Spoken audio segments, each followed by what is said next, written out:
Hi, this is Jan Guarino, and you're in Fearless Watercolors, and I'm so glad you're joining me today. We're going to be doing a scene from the Landgrove Inn. We were there in June of this past year. We had a wonderful, wonderful workshop. It was just fantastic.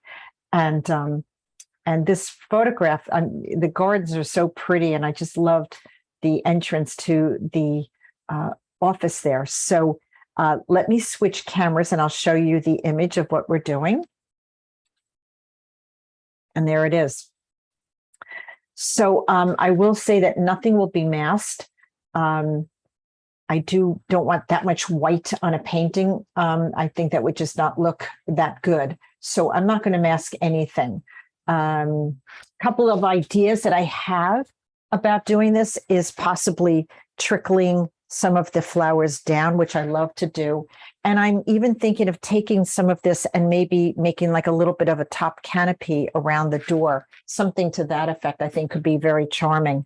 And so, we'll take great liberties. And I know that Tom, the caregiver, the owner of the inn, will not mind. So I do have my toothbrush here. And the other thing that you may want to have handy are your pieces of paper so that we could find a good size to sort of grab and indicate the windows with this. Or if you have an old piece of paper, we could cut it to the size that you need on your drawing, your painting.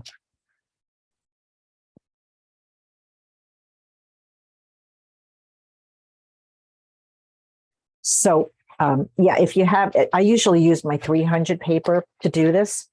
And then what I'll do is I'll just cut my paper. The 140 is just too thin. But I'm going by the photograph, but I really should be going by my painting, my drawing. And that will give me a good indication of how we're going to do our windows, which is a really great way to stamp architecture and whatnot. I don't see it, so I'm just going to have my scissor handy and ready to go with that.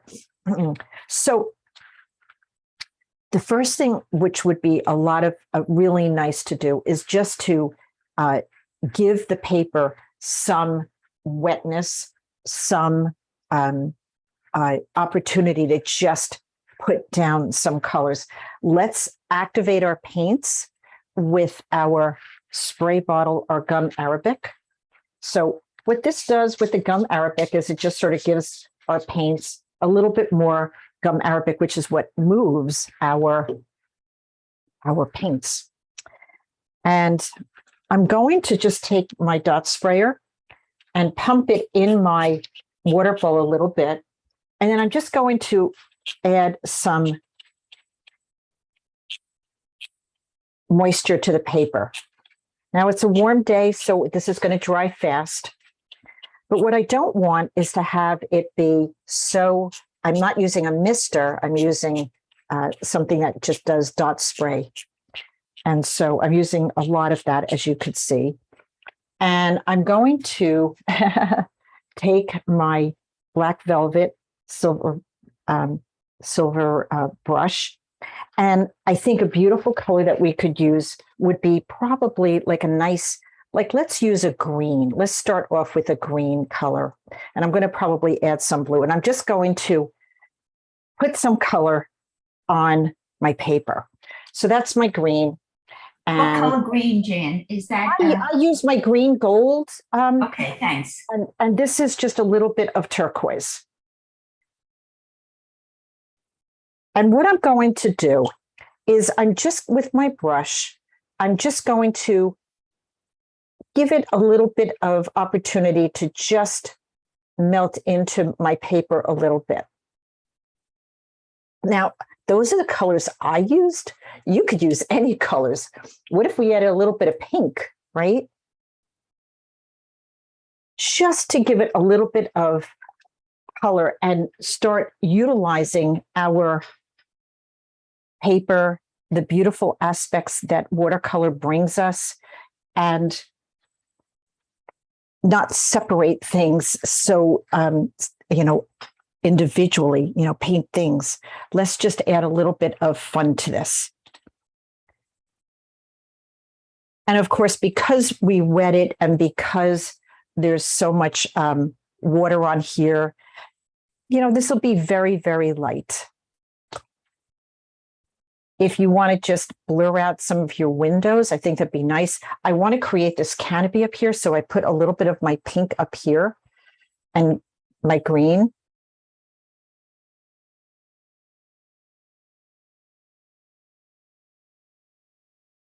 This is probably not what you expected when you saw what we were going to paint. But, I like to introduce new ideas to you guys and have you explore different things with your watercolors.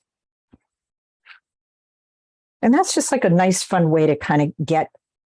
So those are 3 colors. I did my blue, my pink, and my yellow green.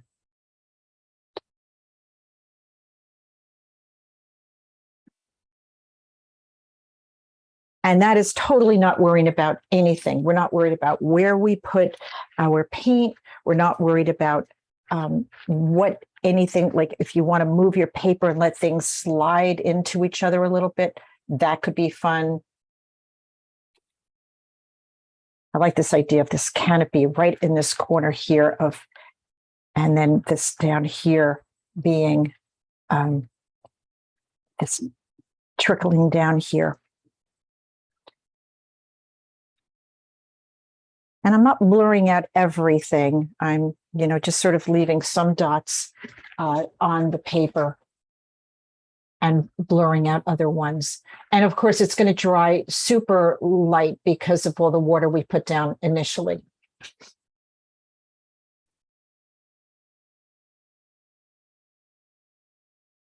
And you guys know how much I just love drips and splatters.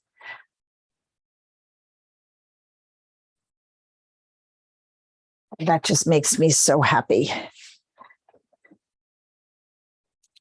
So this is a fun way to interpret what you see when you're looking at a photograph, to paint it.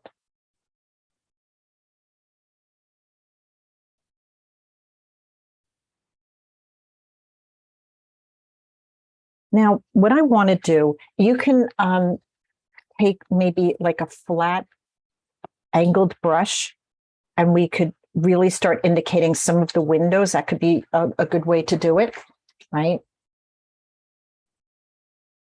And give ourselves an opportunity to have these softer windows, right? It doesn't have to be a hard edge, but because it is a little wet, some of them are going to blur and some of them aren't going to blur. So we can take, and I know those windows are going a little bit dark. So let's take, I'm going to take a violet, and I'm just going to start, let's start up here.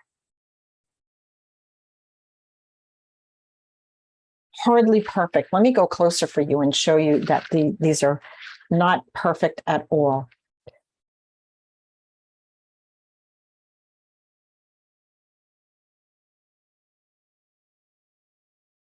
And this flat brush is doing a nice job. I think the flat brush is doing such a nice job that I probably won't use the paper, but we always have a choice of shifting that. And because I had that yellow green down, you can add a little bit more of the yellow green. The yellow green and the violet are going to be somewhat complements. Of course, the complement to, I got a little orange in there. I don't think that matters. The complement to our violet is yellow.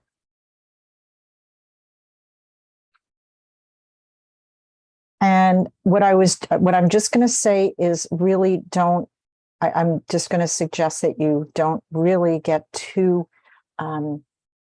overly specific with this. In fact, if you wanted to add a little bit of turquoise to these, that's kind of nice.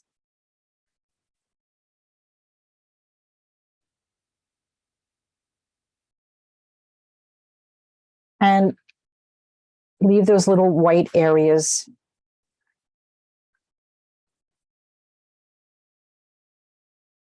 And when you come down to where the flowers are, what I'd like for you to do is switch brushes, go to a slightly smaller brush. And I'd like for you to melt this into, so you don't have a hard edge, and just melt that color smack into your, into the foliage that's on the basket there. Now I see that maybe here, I kind of lost it. I could add a little bit of water and I could push that color aside a little bit. This is just where I melted that a little bit. So I could take my brush, little correction technique, and I could just lift it. I'm not going to worry about that because things like that are changeable and fixable as we get into the painting.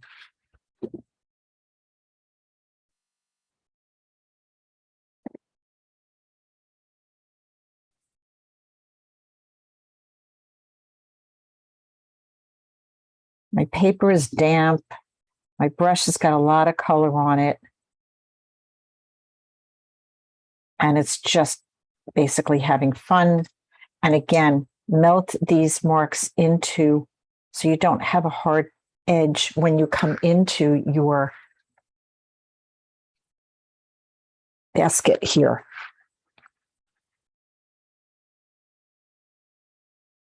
And I'm just going to charge up some color because this is all really wet.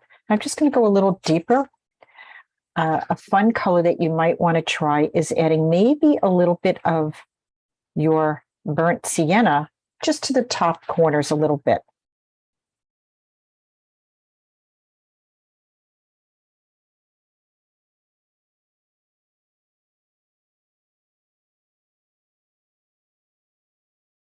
Which is, of course, a brown color that your violet and your yellow would give you anyway. So you can see this, I'm hardly being really precise when it comes to this. Now we do see a lot of background in the other window here. So what I want to do is give this background a little bit more, showing a little bit more foliage, maybe suggesting the building a little bit. I'm just going to drop in, that's some green, some of my yellow green, just tapping it in there.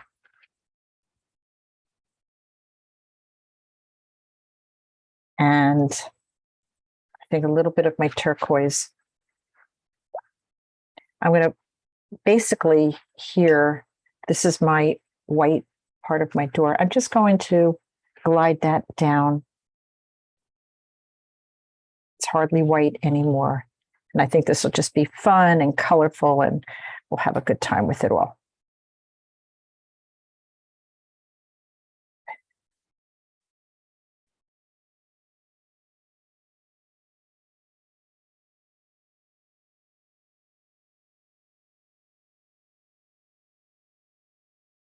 And there's a great little area here that's showing the inside of the doorway. So I'm going to take, again, my violet.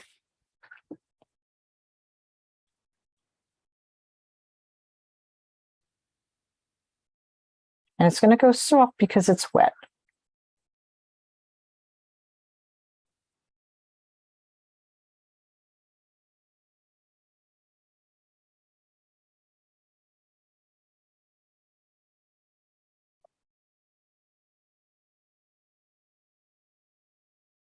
Control how much moisture is on your brush by using your drying mat here.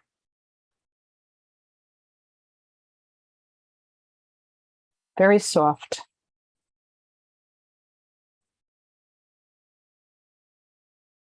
Nothing, because otherwise we're just going to paint pieces, but this way we're getting some beautiful color down and we're having some fun with the shapes of everything and the suggestion. I love the idea of just suggesting something. How far can I go in my painting out there and still have my viewer know what it is that I'm painting? And that is such an interesting question. And it's one that I ask all the time because we know we can add tons of detail if we want to, right? We could do this whole thing in eons and eons of details. But that's not what I want. And I find that most watercolor painters always say, I'm too tight. I want to loosen up. I hear that all the time.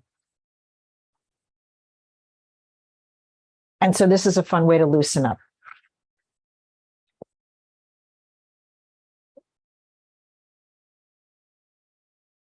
So I'm just going to kind of stop here right now. Maybe I'll drop a little bit more color right into this corner right here. Now, if you want it more controlled area, you could use your toothbrush and just go right into your color paint and add your color. Well, there's some color in that one, some white. I don't want white. Okay. So this is still wet. So there's my green. Maybe I'll go to a little darker green, like maybe like an undersea. Just go a little bit darker. Maybe I'll get a little bit turquoise. And a little bit more of my pink, I think.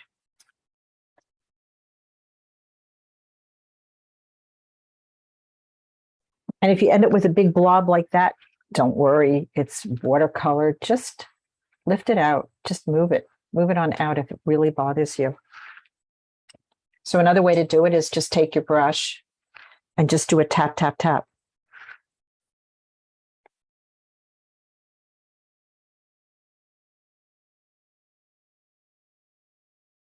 And again, if things end up not quite where you want them to be, just blur it out.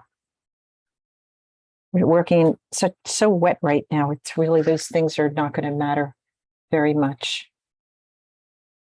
It's such a great way to get rid of your white space and have fun.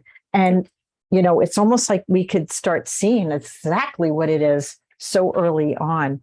And where you go from here is going to be entirely up to what your design is and what your vision is and how you want your paintings to sort of start approaching like. So as this is drying, I'm just going in and going a little darker with my colors.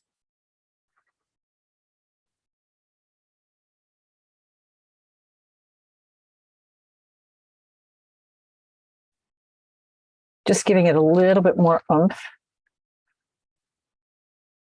It's all really wet.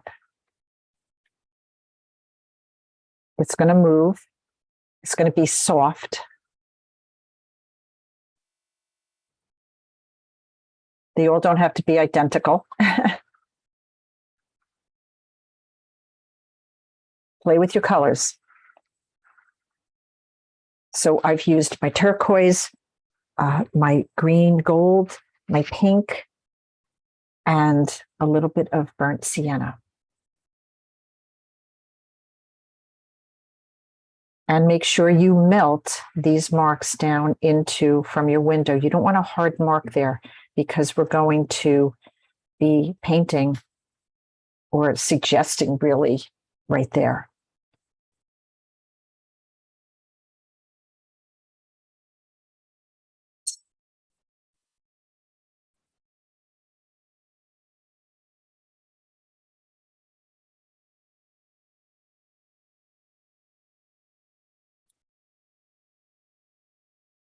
Just using my brush to kind of lift off a little bit of the color that went in between the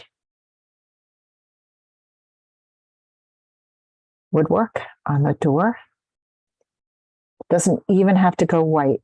If yours did what mine did, don't worry, it doesn't have to go white. There's enough information there for people to know what it is.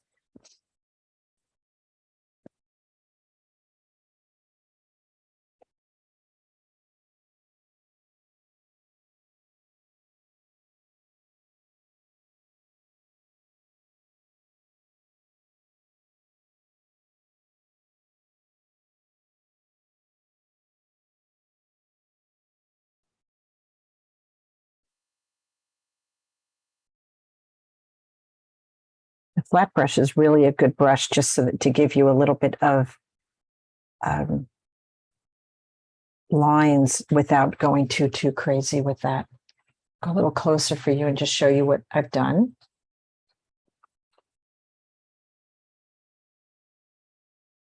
So working really wet into wet on this one. And I know I say it in every class, and I'm just going to say it again. Don't judge it. Don't judge it. Don't judge it so fast. Don't feel like you made a mistake. I mean, you know, this is just a suggestion at this point. There's nothing done, nothing completed, nothing here that I have to concern myself with. Nothing. So don't worry.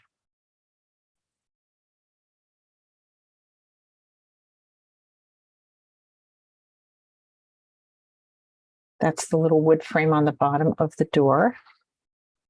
There's nothing I have to save here because the bicycle is going to go darker. So I can go right through it. When you think this way, that you don't save your darks, you're freer to paint in areas that you might otherwise have saved. And if it bleeds out, again, don't concern yourself with things like that. It's just very early on in our painting process.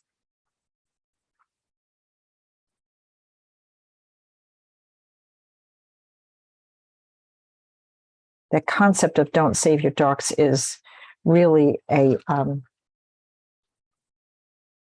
it's so funny because it's like you're not even aware you're doing it. I see it happen all the time. There's just like you see a shape and then you're like, I have to paint around it. And that's what I would like for you to, avoid thinking that you have to do that.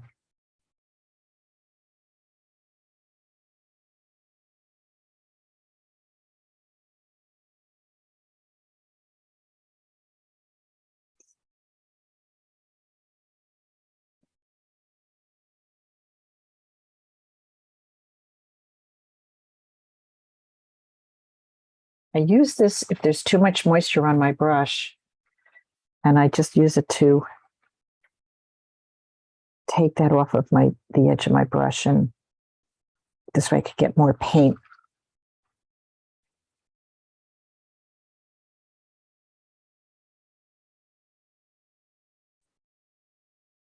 So all this is kind of just drying and, being a watercolor. Is that burnt sienna on the? Yes, this was burnt sienna. Thank you, Anne. This is burnt sienna, and I edged it with a little bit of violet.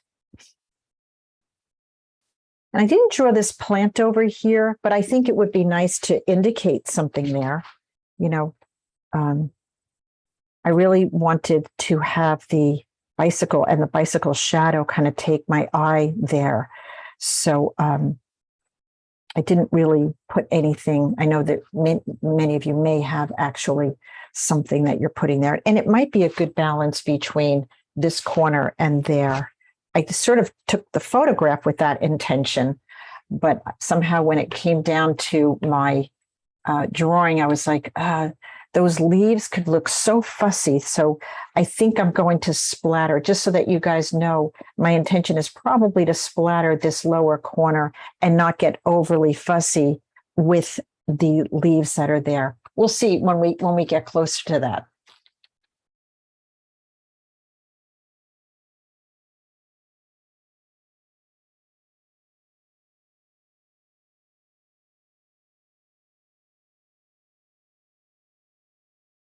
Little reverse definition on some of these little beautiful leaves down here.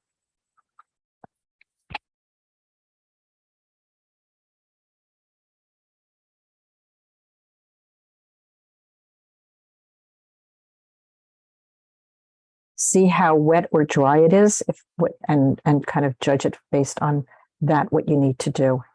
This is kind of dry, and in spots it's kind of wet, so it's a good combination of a little bit of suggestive and more detailed.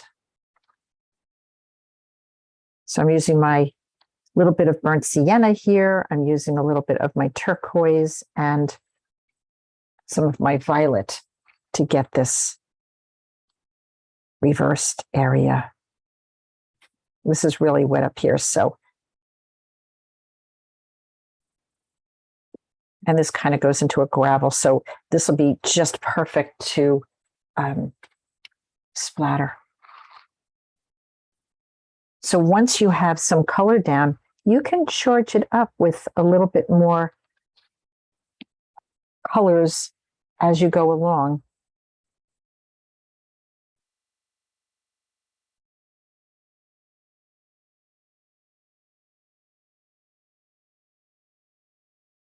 This is really wet.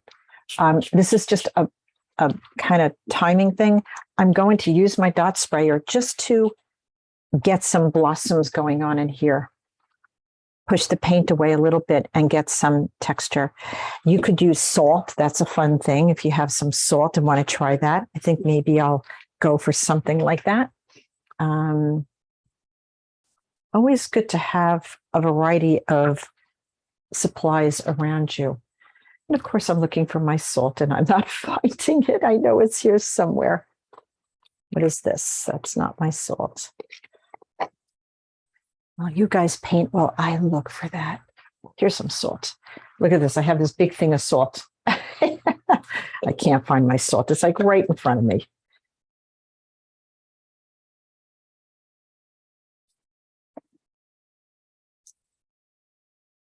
And see what that does. You know, salt is one of those funny textures that I'm never really sure exactly what it's going to do. Some colors, it will really crystallize beautifully. And sometimes I'm disappointed or they just don't do what I thought they were going to do. So I just kind of try it and see.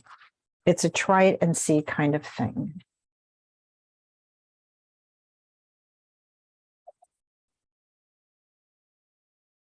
I'm going to do a little tapping of some green in here. It's so wet. I'm going to take it away a little bit right here. Try to work your colors, you know, a little intuitively and be sure you're looking at your painting and that it's sort of coming to a pleasing place that you're putting your colors.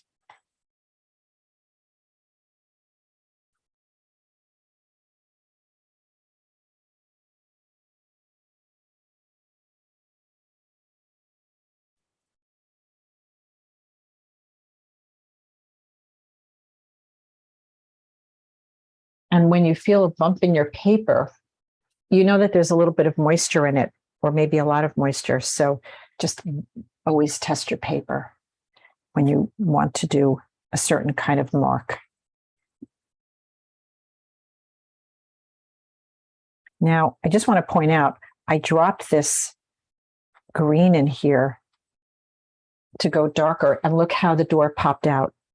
That's why it doesn't matter all of these colors that we added earlier, because we can always make a very strong definition whenever we want. Look at that. That really is popping out right now.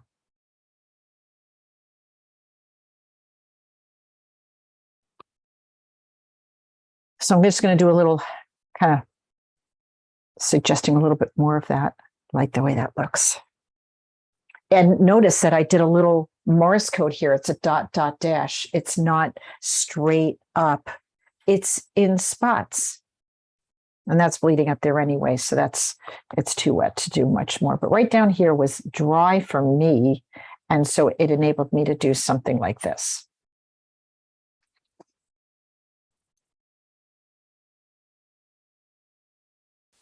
And I do see some crystallization on between my dot sprayer and my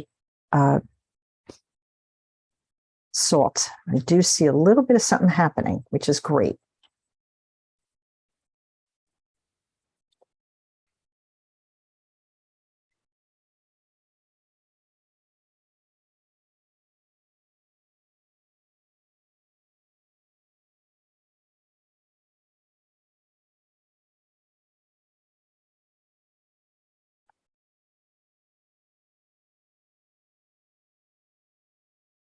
So I know not the way you thought perhaps we were going to start this, but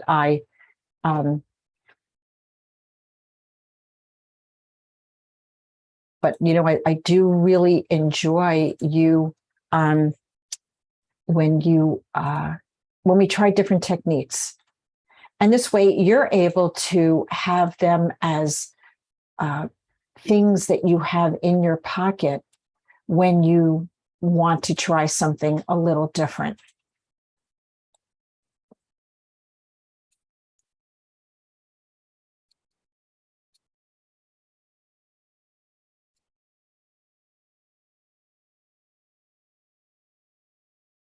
So that's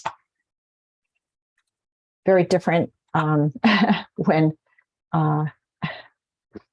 when you have so many different ideas and techniques.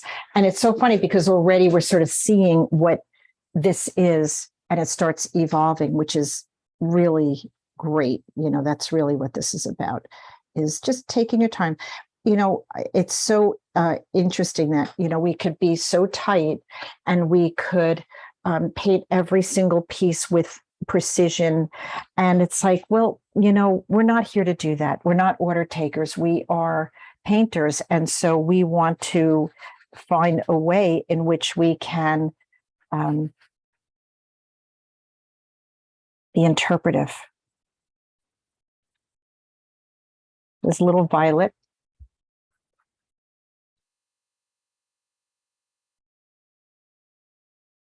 I'm going to try to stick to a pretty limited palette. We'll see. Sometimes, you know, I love to add my indigo to really add some contrast. So we'll see how far we get with that. I don't know. It's something that I just like to not decide right now. You can add a little bit of your burnt sienna, tone it down a little bit.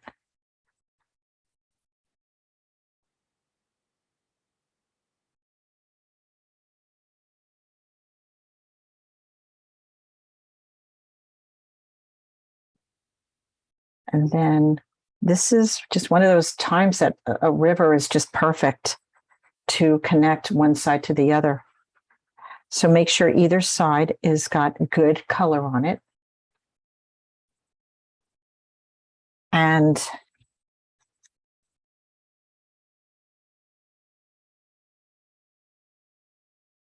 then you could take a rigger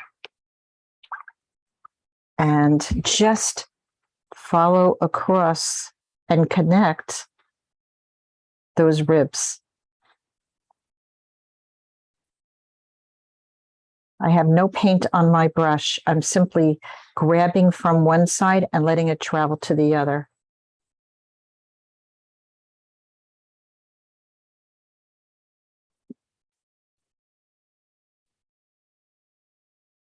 And I'm just going to take a little bit of water and just melt it a little bit to the paper, just a little bit. And we'll see again if that's dark enough. I don't know if it's going to be dark enough. It may be, but we'll see. You know, those are things that we could do and decide later on. By the way, take a look up here between my dot sprayer and my salt. That got really fun. It kind of takes a little time for it to happen, but I really do have nice texture up there.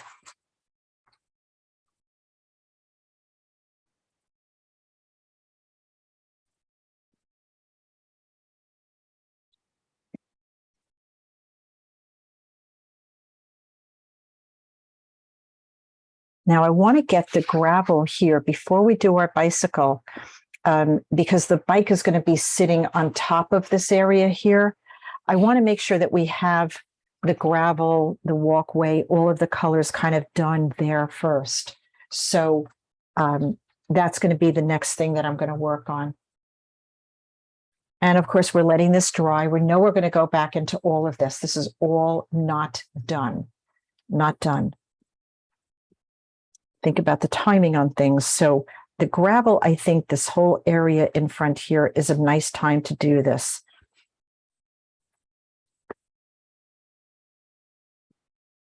So I'm going to take my big brush and I'm just going to wet it.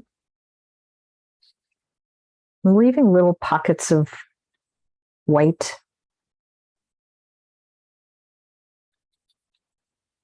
Some, opportunities for the paint to move and not move. So that's all there. This is that riser there. And let's go ahead and do this bottom area here. And I'm going to tap, tap, tap, tap, tap with my brush. That's my violet. And it's so wet that really nothing is going to be we're going to blend all these colors together. That's my burnt sienna. I think those are two good colors to do down there. And then take your brush and, blend these colors together.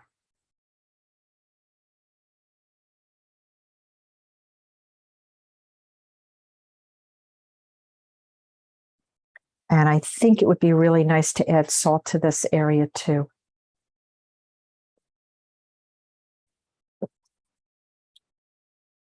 Almost looks like maybe there's shadows there. I can't say exactly, but I'm going to add some salt and I'm going to go for maybe a little bit more splatter.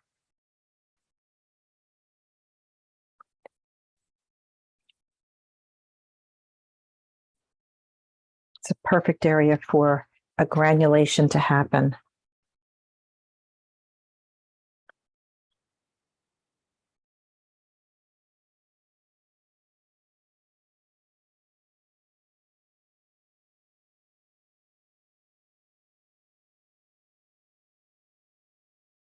And you don't really want to come back into this. So you want to just be sure you have enough color, enough value that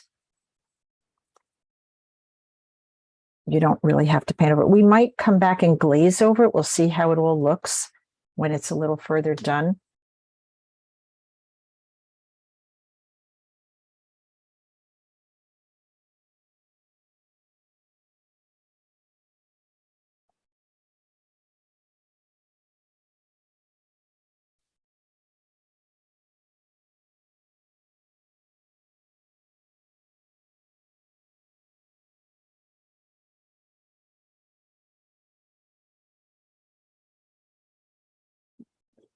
Very light, very suggestive.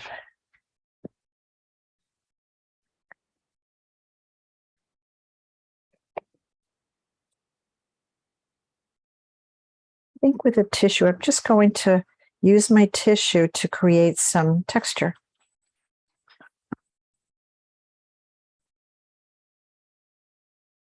As it's drying.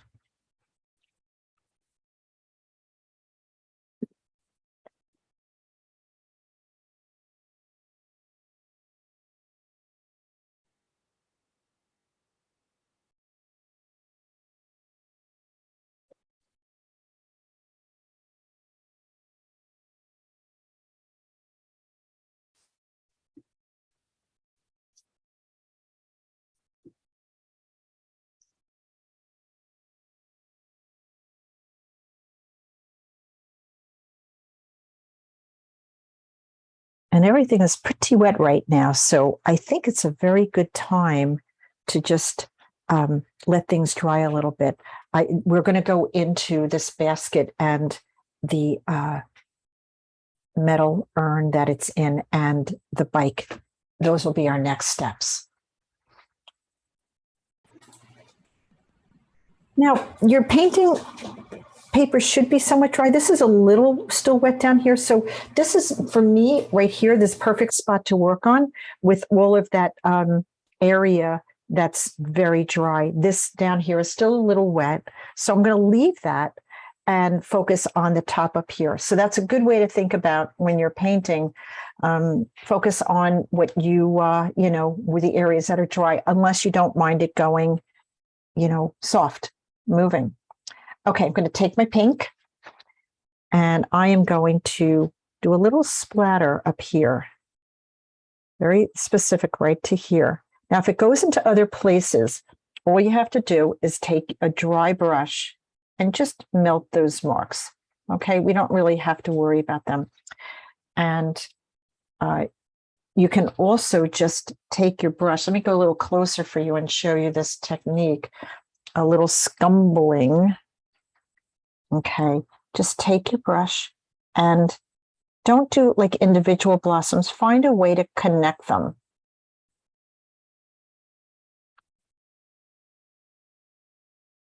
I'm not doing the yellow and orange because that's not the colors that I'm using in the painting. So I'm just going to use these pinks.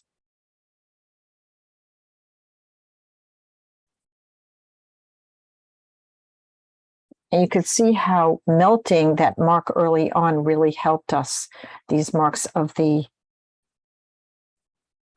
windows.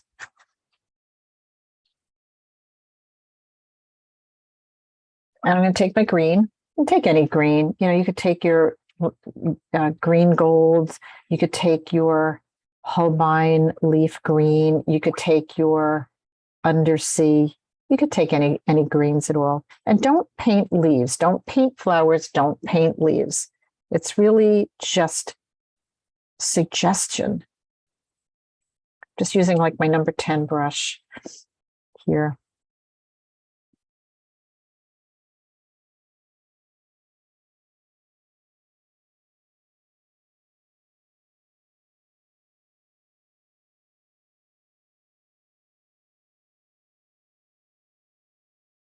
And I do love that edge on the galvanized container that it's in. So I'm just going to kind of keep that. There's a little white there that I really like. So let me back out and show you how it says flowers without all of the heavy duty fuss that you might think you need to do. Suggestion, you can always go back in and add more detail if you want to, but that's a really nice scumbling technique. And then what I'd like for you to do is just squint and make sure that your whites aren't too predictable. We have a tendency to do that. So if they look like they're just too even, close up some of them.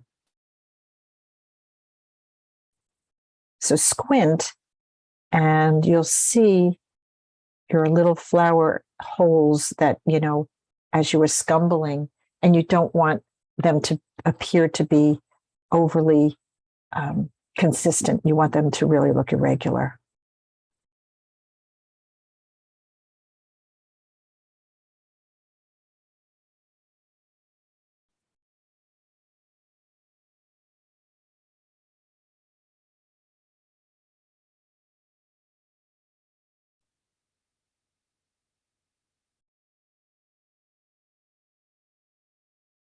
And they don't even have to connect. The eye will connect them.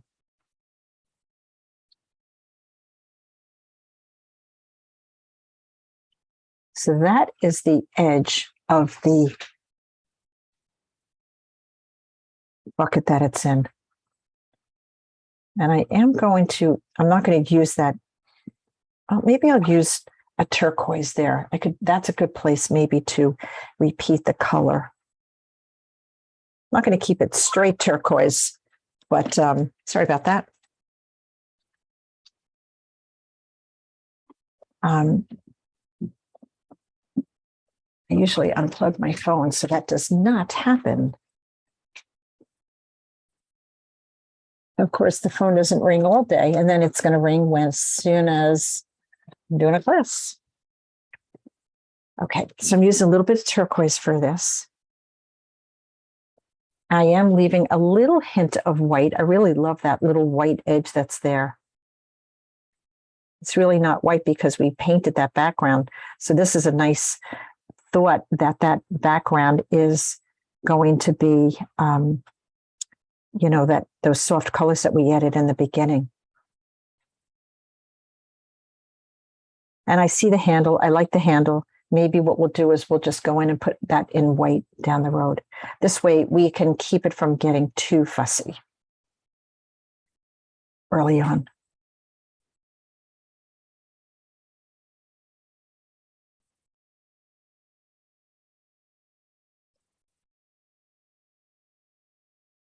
Yeah, I like that color. It's a pretty color. And it makes me want to drop some of that color into my flowers.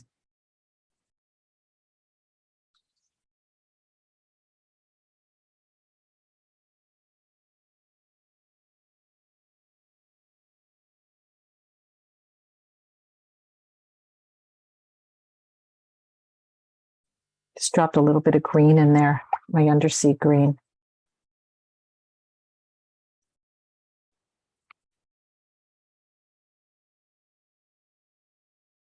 That's probably all we really need to do this the right job here.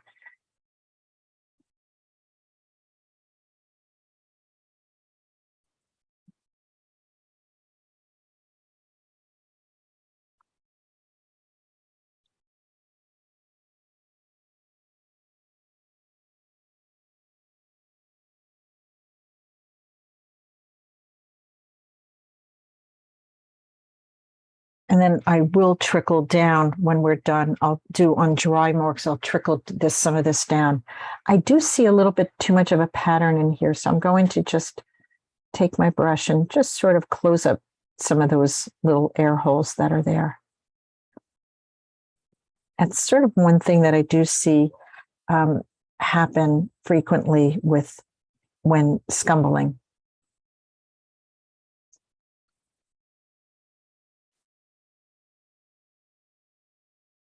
So this is still a little too wet down here for me to paint. So I want to make sure that I'm moving around the painting and I'm not overworking any one area. So this is going to be a good use of our paper. So I'm going to stamp some of the areas on the door just to get a little bit of a feeling of the architecture. So what I'm doing is I'm actually painting my violet and my burnt sienna onto my paper, and I'm just stamping it. Okay, I'm going to go closer and show that to you again. Now, if you want to pre-mix these colors in your palette first, I don't really mind whatever, because I don't really care if it's all the same or not.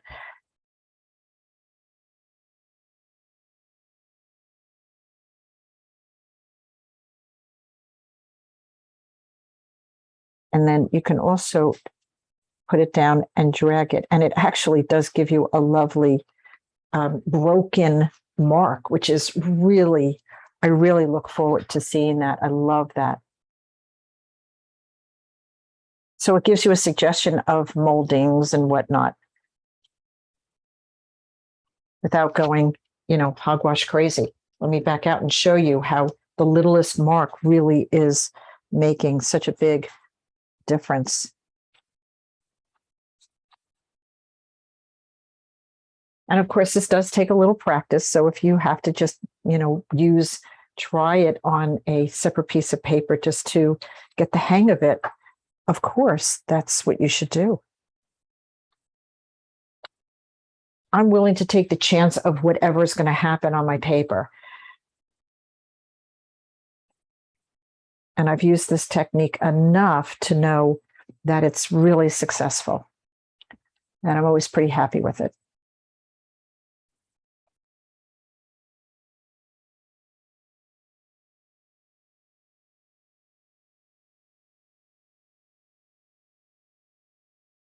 I love this combination of the violet and the burnt sienna.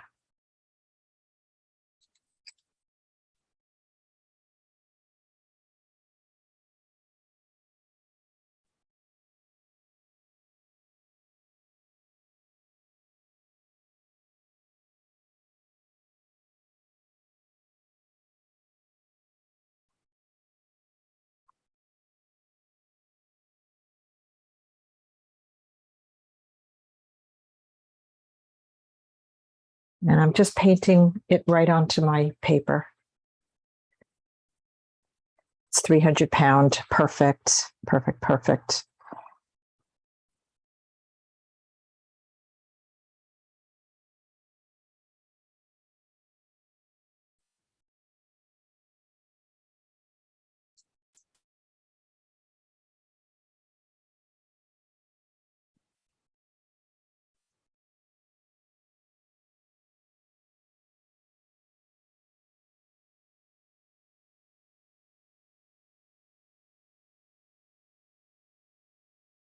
It's too wide for a certain area. So I've been collecting these different sizes for a long time. So I have a good amount of them, different sizes that I can access pretty quickly.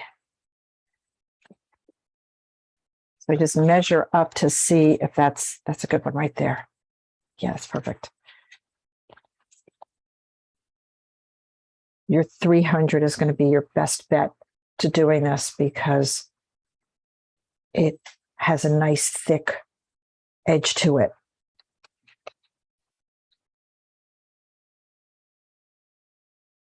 And of course, if your paper isn't dry, you may want to wait on some of these marks.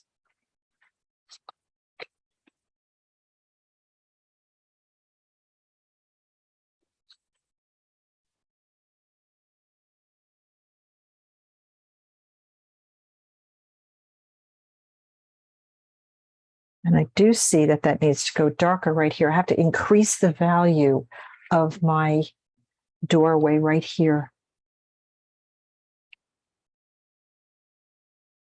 Right there.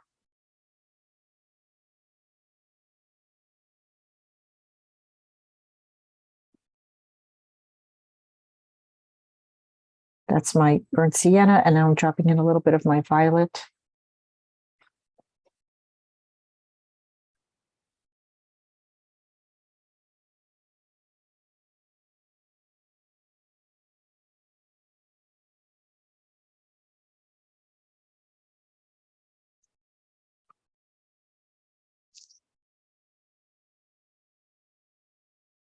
I'm going to take some of this and just river the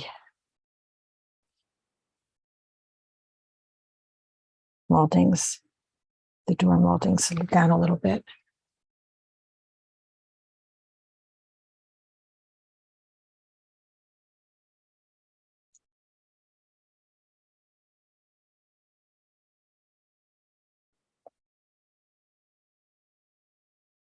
And then a little bit further down here, I think would go very nicely.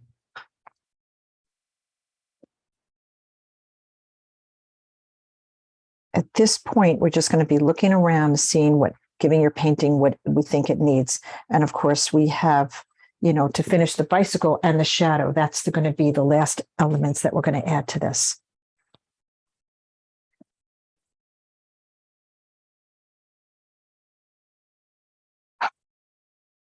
And I'm going to do something to these windows because the door is this way and those other windows go back that way. This is a nice trick to doing windows is you take your flat brush and you just with a little bit of water, you just melt some of the marks on an angle.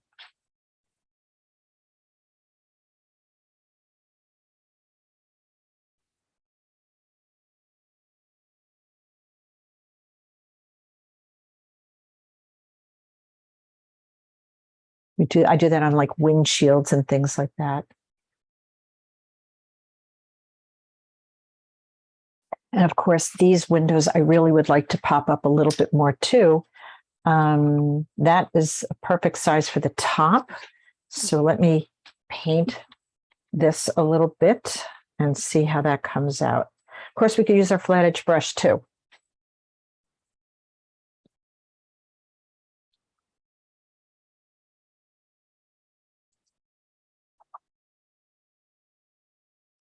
And it's glass and it's windows, and it doesn't have to be, the whole thing all the way down.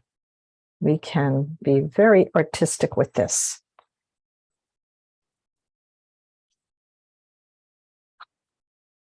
Make sure that they go on an angle when you're doing this. I'm going to go closer and show you this technique a little bit more.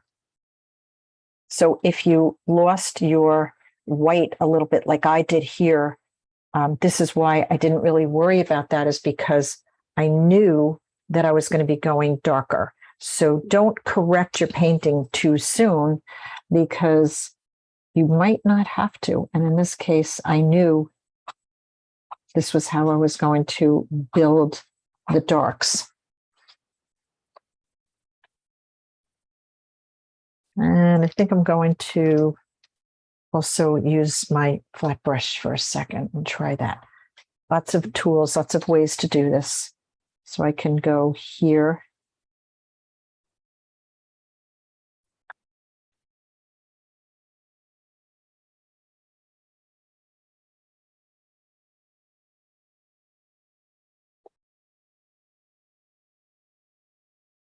And I'm just going to blend those marks a little bit.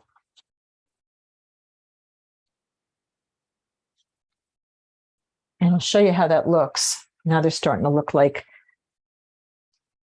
window panes a little bit more.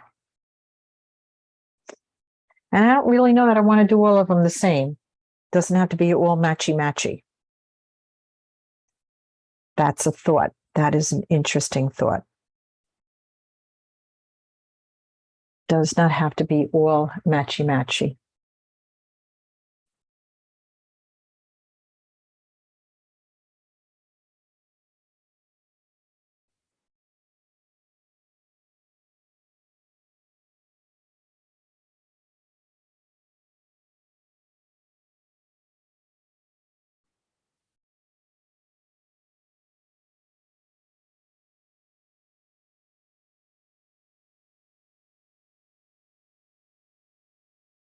Okay, really, I'm biding some time because I really want to get into the bike.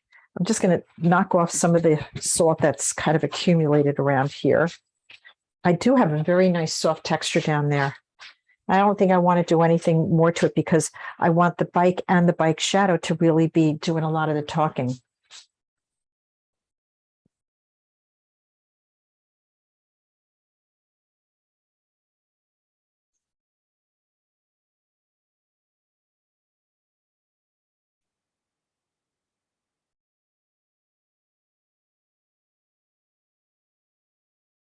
So my burnt sienna is going to be dark enough and opaque enough to go right through everything that I painted.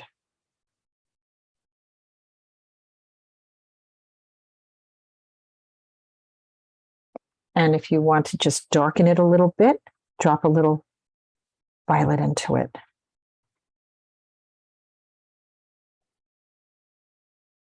Let me back out a little bit.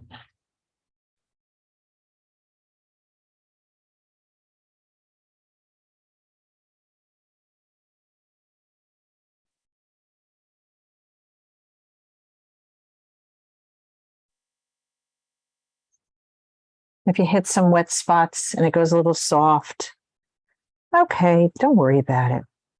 It doesn't all have to be done crisply. Crisply. It's kind of nice when you have those unexpected opportunities to have a blossom or something happen. Jan, you're using burnt sienna only on that bike? Burnt sienna, and I am adding a little bit of violet to go a little bit darker in spots.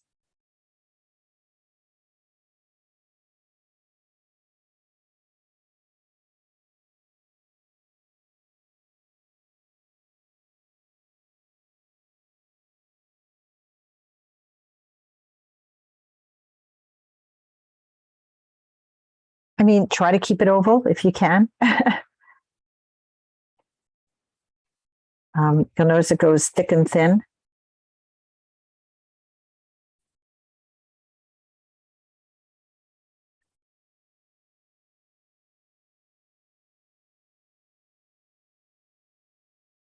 I got some areas that are definitely spreading a little bit, but I'm okay with that.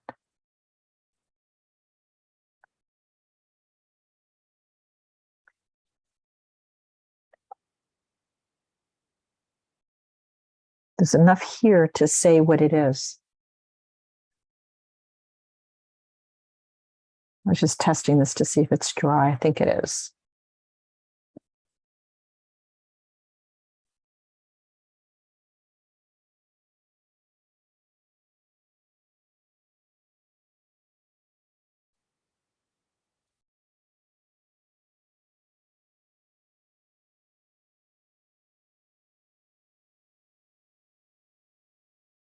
This is just one of the most wonderful places to have a art workshop.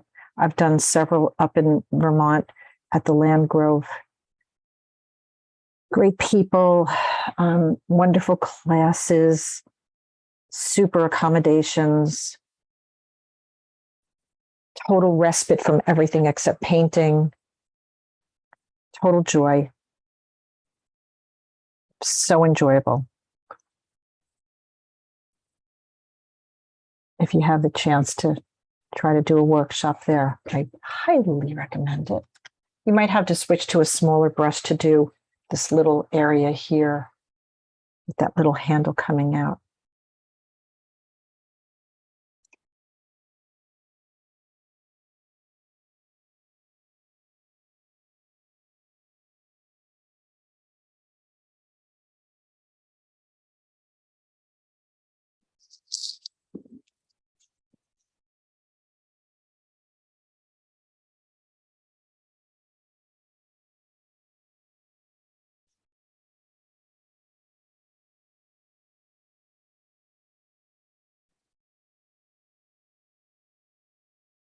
This is a great, great example of not to save your darks. Not really going to serve you at all. It'll just look cut out and pieced together and not really coherent, not cohesive.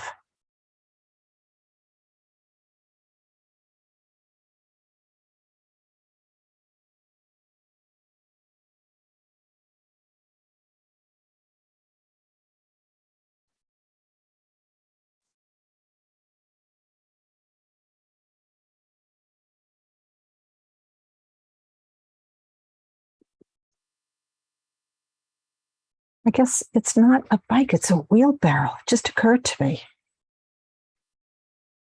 I think.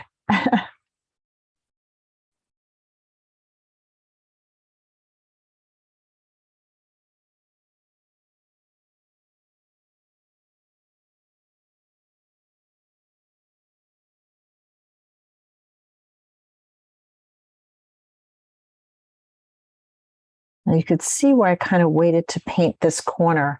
I'm going to probably do some splattering or something to kind of indicate it, but not go overly overboard with leaves. That is a personal decision each of you should make. But you'll notice that I didn't draw it out. I did not, that's not something I wanted to do, because I felt like it would be incongruent with the rest of the painting. Oh, by the way, look at the salt that I got up here. That's fabulous. I did not know that that was going to happen, but I'm so glad that it did.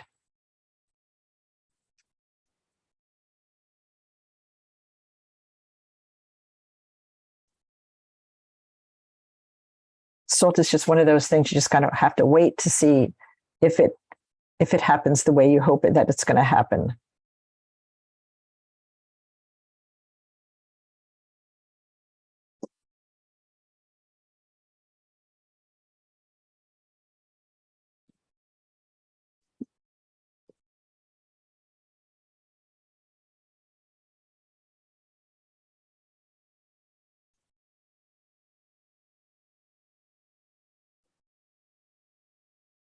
By the way, these marks that I'm making, if they're straight, you could stamp them.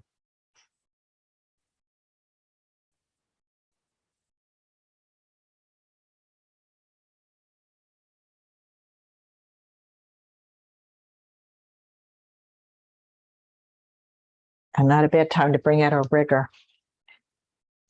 Just over here.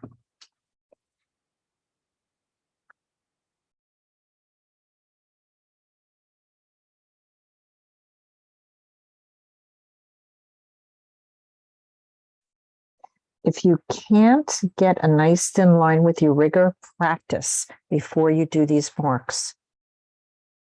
You don't want these marks to be too heavy, too thick.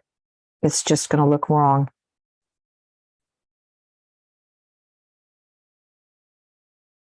They don't have to be perfect, but they should be thin.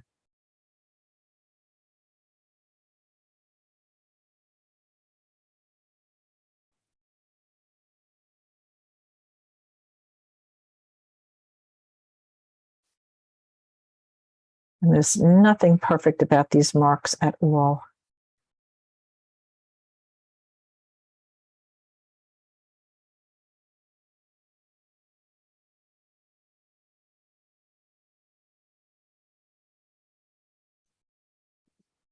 Back out and show you how it's coming out. And there's this straight thing right here. We'll do the shadow, and then we'll take inventory of what else it might need.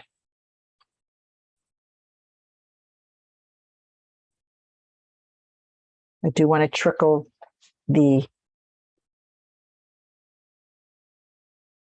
flowers down, and I do want to work in that corner a little bit more, I think.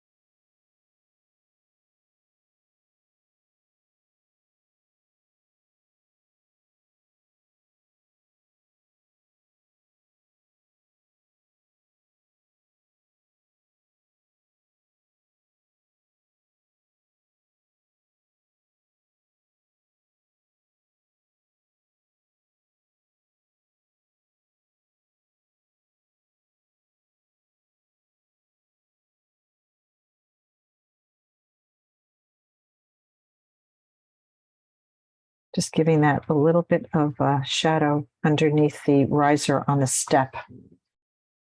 And then I want to do the same thing right here. Just giving a little bit darker definition. If you're not good with your rigger, use your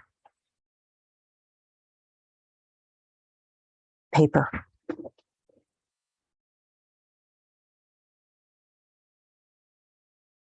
And stamp it.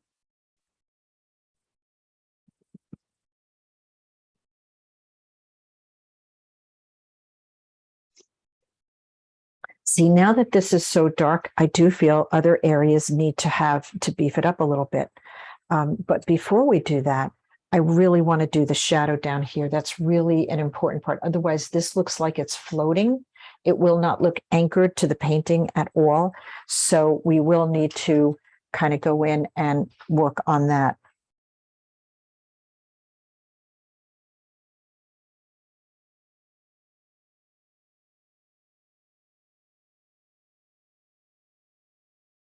And I want to show you how I would do a shadow next. And it's going to go right over this area here.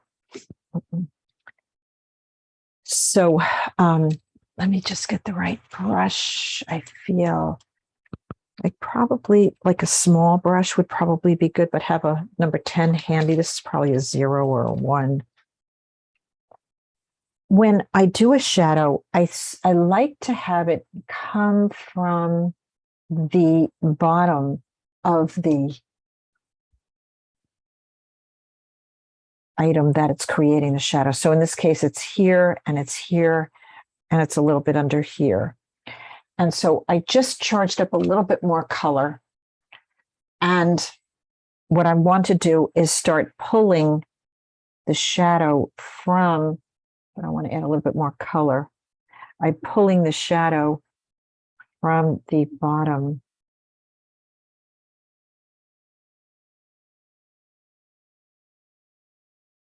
And I like shadows that are cool colors. So I really love the blues and the violets for shadows.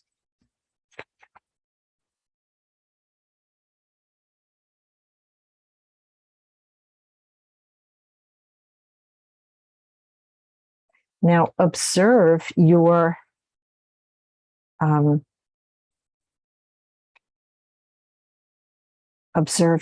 photograph, your source, so you could see exactly where these shadows are all coming from and going to. Oops, sorry, I'm a little off. There you go. Yeah, sorry about that. I try to zoom in and then I'm off camera. A little bit bigger brush here.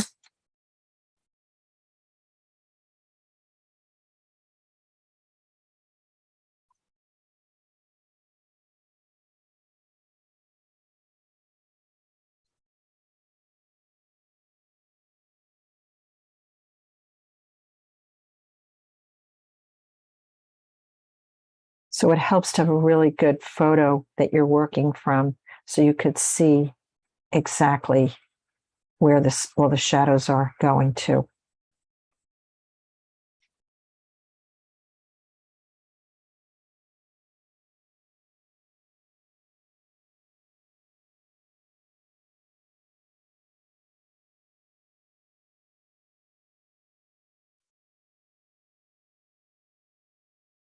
And if you're not sure what the shape is, what I'm going to suggest will, and you've heard me say it before, is just paint the shape. Don't worry about anything. Just find the shape that you see in the shadow. And that is all you have to worry about, is painting the shapes of the shadow. There's plenty there to grasp onto. And if you don't see it, here's what I'm going to recommend, is that you look for it upside down.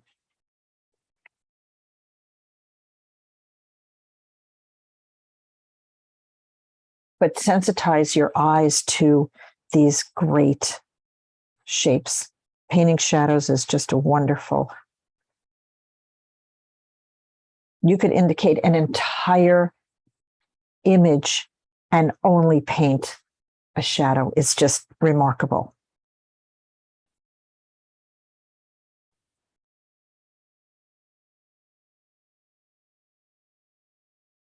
You would know exactly what it is with just the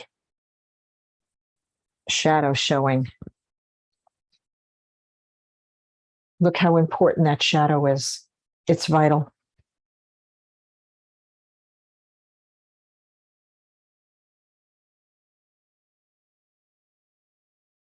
Don't rush it. You know, if you're not up to the shadow, take your time and get there.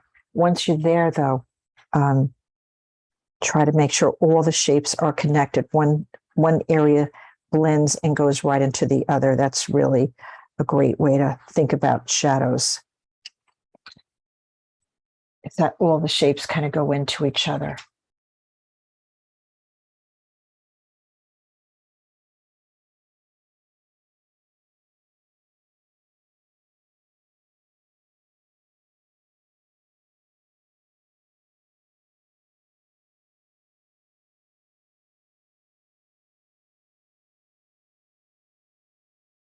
And this is the only way that I could really figure out what else the painting needs.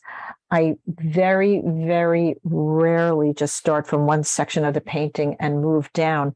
I need to see the overall painting to know what it needs. What is it looking for? You know, what does it need? That's really so critical, you know, to a painting, is to just get as much down as you can, and then don't consider any one spot finished until you have a chance to really look it all over in its completion. Because now looking at it, I could see what else it needs.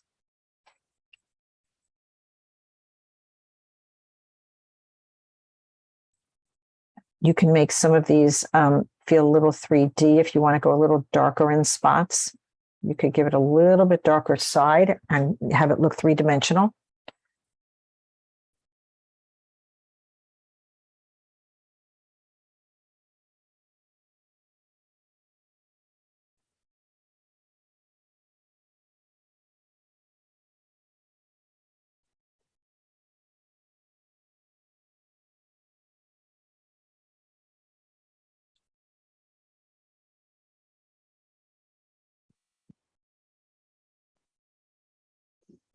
Okay, so what I'm going to do next is, I'm really happy with the way everything sort of ended up here. I think the mat might need a little bit more dark under here. This is where you could go in and you could use your indigo if you wanted to find some nice darky darks. I'm going to use the combination of my violet and my burnt sienna.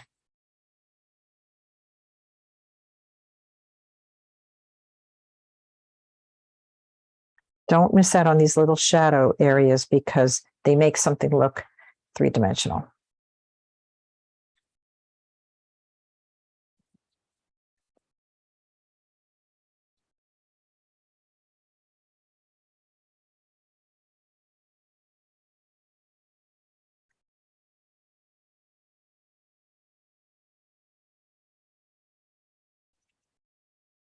I'm going in and I'm just scumbling down some flowers and some greens.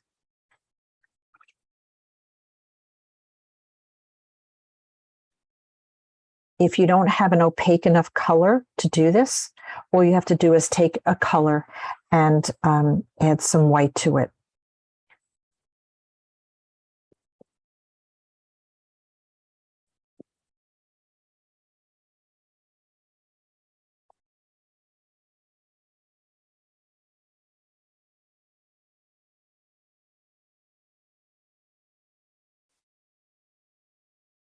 Think Morse code, dot, dot, dashes, dot, dot, dash. Does not have to be connected. The eye will connect it.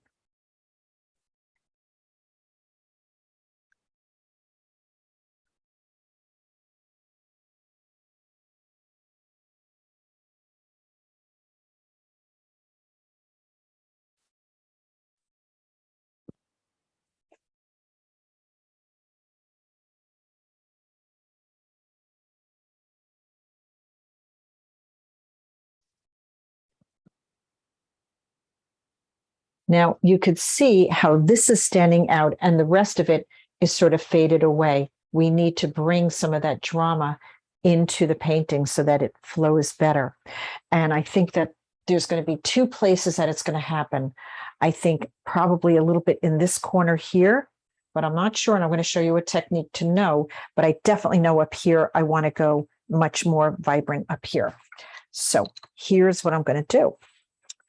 I'm going to take my tissue and I'm going to just block out the door so that the color goes into the background and not on the door anymore. That's how I'm going to do it. So that's a really good way to just section off what you don't want to have where you don't want splatter to go. Okay. So now I'm really going to charge up here. So I find when I want to do a lot of splatter, I do better if I stand up. I do.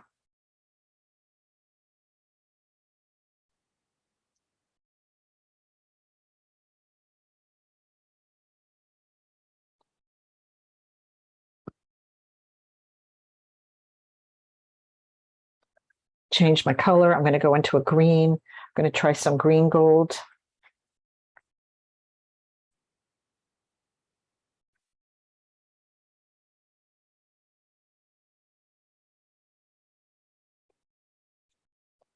Kind of got that a little too wet there. Easy to fix. Just take my brush and just melt it around a little bit.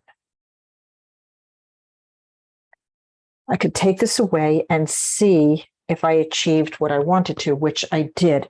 A lot more color up here to sort of balance things out. Now I want to show you another technique to see if you want to put something in this lower corner. And what it is nothing that I haven't shown you before, but I certainly wanted on the recording, is a way in which to see if what you wanted thinking without ruining your painting, like, oh my God, I wish I didn't do that. You get a sheet of this. I'm going to put it in the camera here.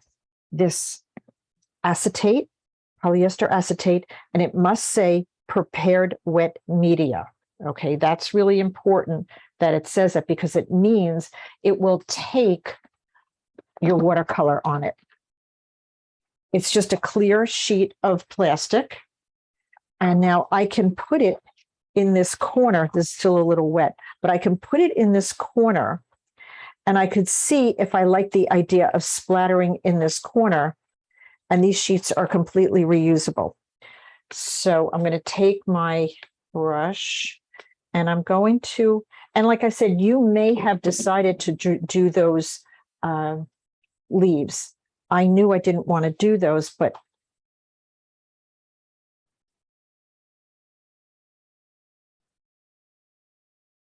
So this is closer to me now and will give me, and notice nothing's going over here because I'm just doing it on this acetate. So I could take it away and put it back in, take it away, put it back in, and I'm able to see if I'm happy with doing something like that. A little too wet. Let me get a little bit more color.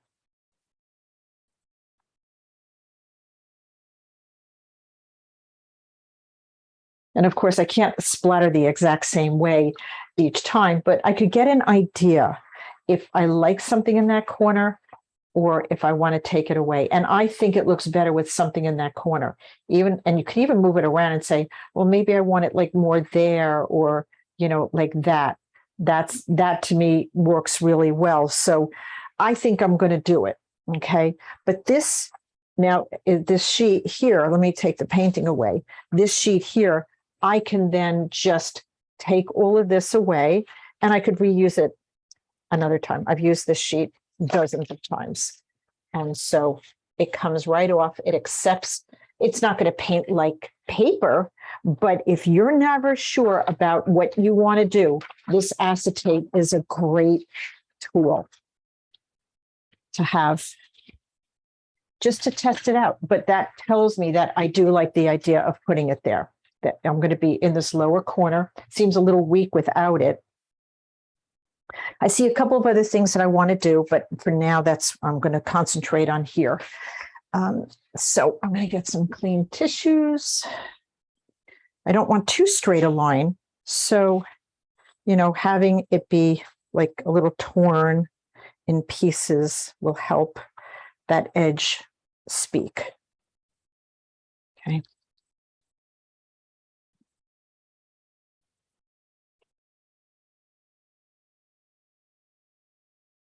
So it's not a straight edge, and this is all protected.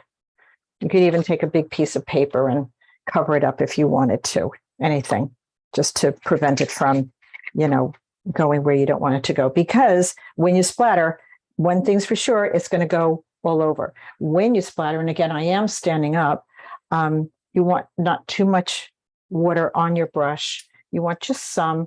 I'm going to start with my green gold, maybe add a little Holbein leaf green, and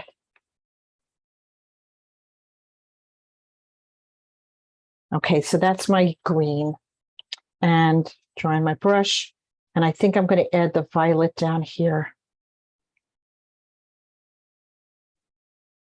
Well, let's see what that looks like.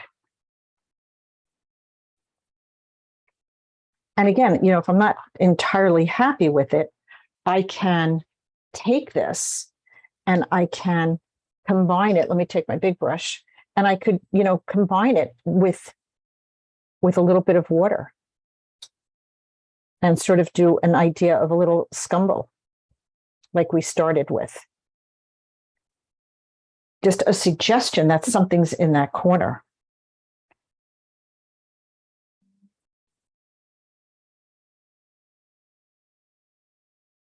That's the kind of painting I was looking forward to doing today.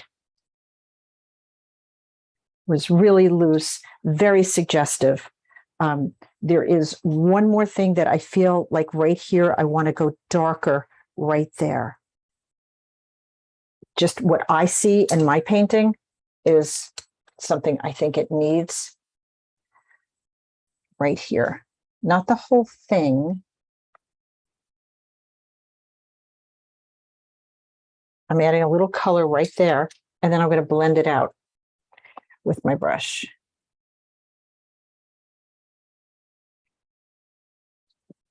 Yeah, I like that.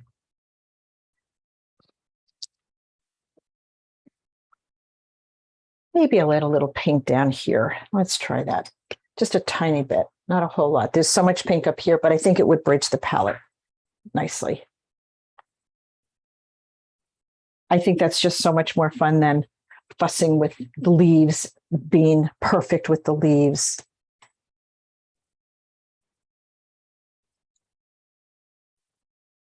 And there's little things that I could see doing if you wanted to, like, for instance, I could see adding a little bit of a nice shadow right in here. There is that ridge there. I think it might be a little too fussy to add that, but I like the idea of just a little bit of that there. I do see the handle. So maybe we go ahead and do that in white right there. And you could use your white marker. Let's see if this is working. Yeah, these uni balls really are so much better than the other ones that we were using. It's not really, I didn't really make this area dark enough to really show up too much, but it's just a little detail there. Not necessary, certainly not anything that's going to change anything going on with our painting. I'm really happy with how it turned out. I feel like I'll just bring in the photograph because you can just see that it is an interpretation of the photo. And that's exactly what I wanted to do, was just interpret what I saw there. I could probably see some little other areas that I might go a little bit darker, add a little bit of darkness to, little contrast right in here. I could see right in here.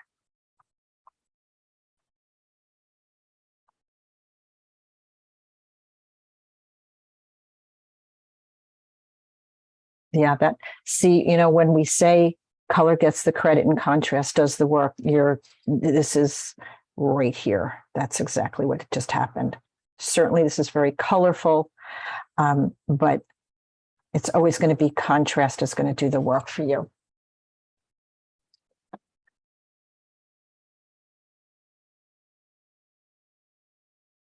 Yep, I could see doing little things like that.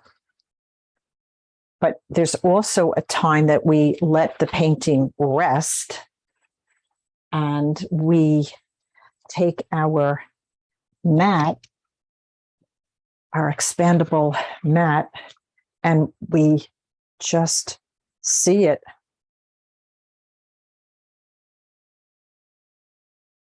Let's see here. This probably goes better that way.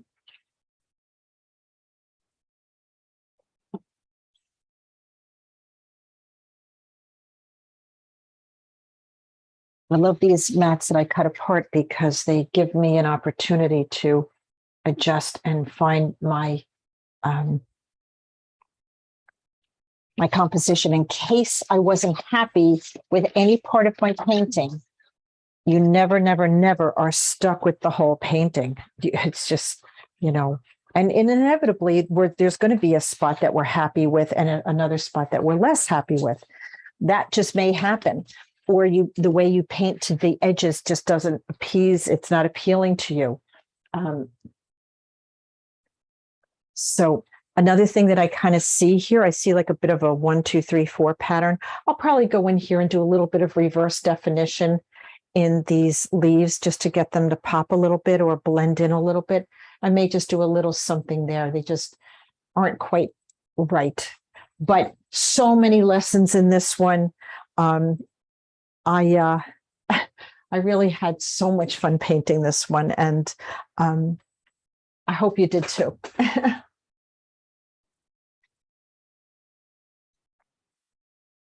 So that's today's class, kind of a unique way to approach a painting. There it is right over my shoulder. A different way to look at how to interpret a painting from a photo to a painting and make it painterly, make it fearless, have fun, enjoy yourself, and go back in and add all the details that you want. So it's Jan Guarino, Fearless Watercolors. I hope you had a good time, and I hope to see you again soon. Bye now.